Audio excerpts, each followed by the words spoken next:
Gördüğünüz gibi kaynak güzel çekilirse bu cürüfü da kendiliğinden arkasından geliyor zaten. Şuraya da bir köşeye bir tane bulduk. Gördüğünüz gibi. Mükemmel bir kaynak.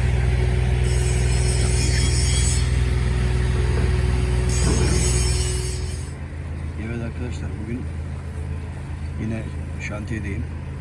Bugün size kaynak yapılışını göstereceğim. Bu Oerlikon kaynak.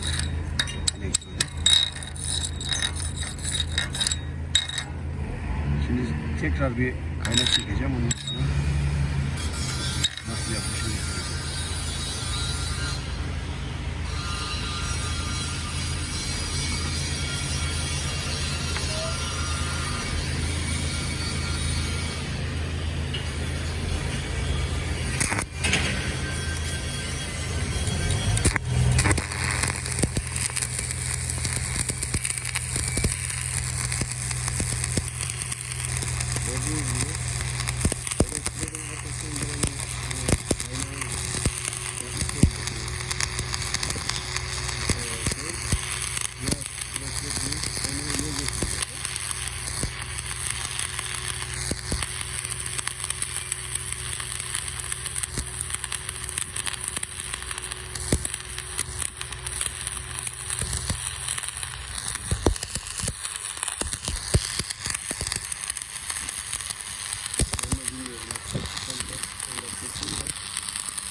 Burası başüstü kaynak.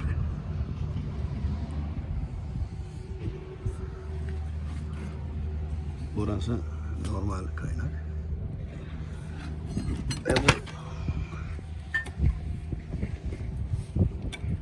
sağına ve soluna aşağıdan yukarıya doğru kaynak çektik. Ben de meraklıyım. Bakalım nasıl görünüyor. Hep beraber bakacağız. Evet, gerçek kaynağımızın gerçek yüzü görünecek şimdi.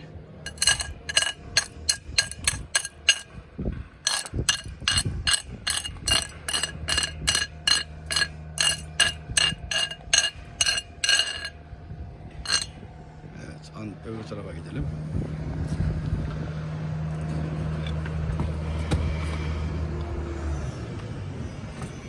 Evet, gördüğünüz gibi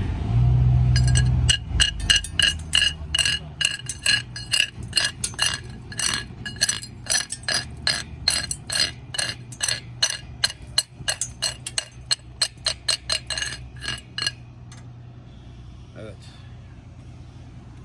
süper görünüyor sayılır.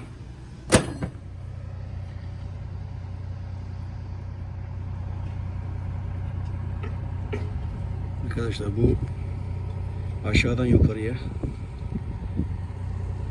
kaynak şekli. Bu pozisyon en zor pozisyon.